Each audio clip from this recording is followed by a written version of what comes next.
பாண்டி, நீ எனக்கு என்னென்ன பிடிச்சிருக்கோ அதெல்லாம் வாங்கிட்டு வரணும். நானும் உனக்காக நிறைய சர்ப்ரைஸ் வச்சுருக்கேன். வானதி, உங்கள் ஆட்டில் மழை தான் போ, செம ஜாலியாக இருக்க. நடக்கட்டும், நல்லபடியாக கல்யாணம் நடந்தால் சரிதான் அப்படின்னு கண்ணன் ப்ரோ தன்னோட மகிழ்ச்சியை வெளிப்படுத்துகிறாருங்க. ஆனால் நம்ம பாண்டி எதுக்கும் அசைஞ்சு கொடுத்த பாடில்லைங்க. என்ன பாண்டி, ஏன் என்னவோ மாதிரி இருக்க?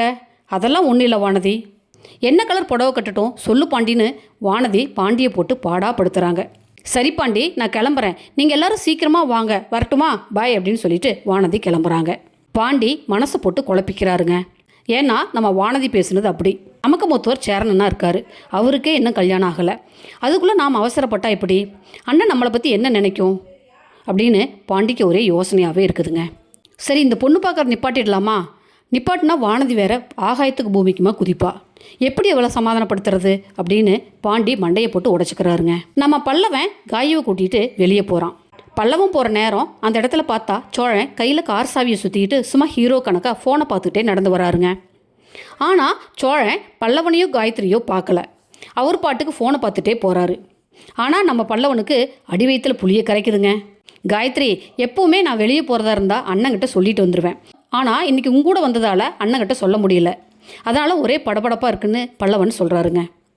சேரன் அண்ணா, அடுத்து பாண்டியண்ணா, அடுத்தது நம்ம கல்யாணம். அது வரைக்கும் எப்படி மாட்டிக்காமல் காலம் தள்ளுறது புரியலையேன்னு பல்லவன் ஒரு பக்கம் யோசிக்கிறான் போலங்க. சேரன் கடைக்கு போய் பூ, பழம், இனிப்பு எல்லாம் வாங்கிட்டு வராரு.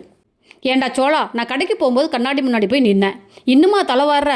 போதும் போடா, பொண்ணு பாண்டிக்கு தாண்டா பார்க்க போகிறோன்னு சொல்லிட்டு உள்ளே போகிறாரு.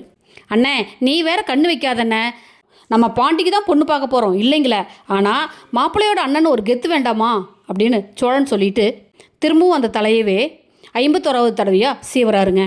அப்போ நிலா ஆஃபீஸ் முடிஞ்சு வீட்டுக்கு வராங்க. வரும்போதே முகத்தில் எள்ளும் கொள்ளும் வெடிக்குதுங்க.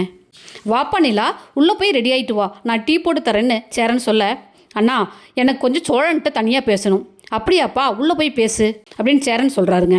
சோழன் உடனே ஒரு கவரை எடுத்து, ஏங்க உங்களுக்காக பூ வாங்கிட்டு வந்திருக்கேங்க, அதையும் உள்ளே கொண்டு வரட்டுமா?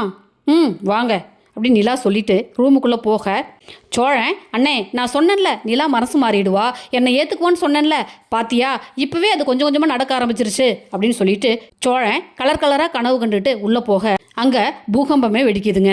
நம்ம நிலா வழக்கம் போல் உங்களுக்கு அறிவில்லையான்னு ஆரம்பித்து தன்னோட ஃபோனை எடுத்து சோழன் ராகவுக்கு மெசேஜ் அனுப்புறதை பற்றி சகட்டு மெனுக்கு விட்டு விளாசுறாங்க. ஏங்க ஒரு நிமிஷங்க, அந்த ஆள் எப்படி உங்களுக்கு மெசேஜ் அனுப்பியிருந்தான் தெரியுமா? ராகவோட வாய்ஸ் மெசேஜை சொல்லி காட்ட, சரிங்க அப்படியே இருக்கட்டும், நீங்கள் எதுக்கு என் ஃபோனில் இருந்து அதுக்கு ரிப்ளை பண்ணீங்க? அந்த ராகவ் ஆஃபீஸில் நிற்க வச்சு அத்தனை கேள்வி கேட்குறான், எல்லாம் உங்களால் தான். முதல்ல என் பெர்மிஷன் இல்லாமல் எப்படி நீங்கள் என்னோடய ஃபோனை யூஸ் பண்ணலாம்? நீங்கள் யாருங்க அப்படின்னு நிலா கத்த, சோழ முகமே காற்று போன பலூன் மாதிரி சுண்டி போகுதுங்க.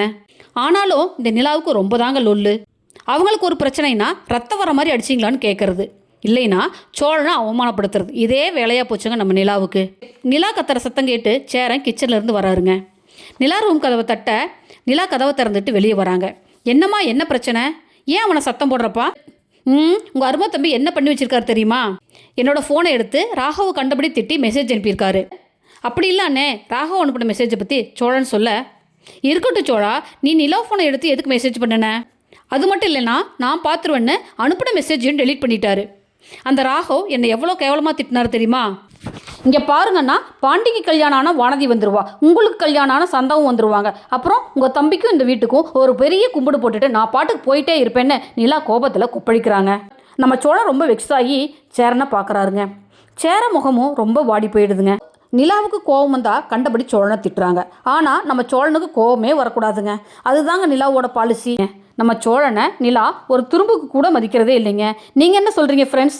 ஓகே ஃப்ரெண்ட்ஸ், தேங்க்ஸ் ஃபார் வாட்சிங். என் சேனலை லைக் பண்ணுங்கள், ஷேர் பண்ணுங்கள், சப்ஸ்கிரைப் பண்ணுங்கள். தேங்க்யூ.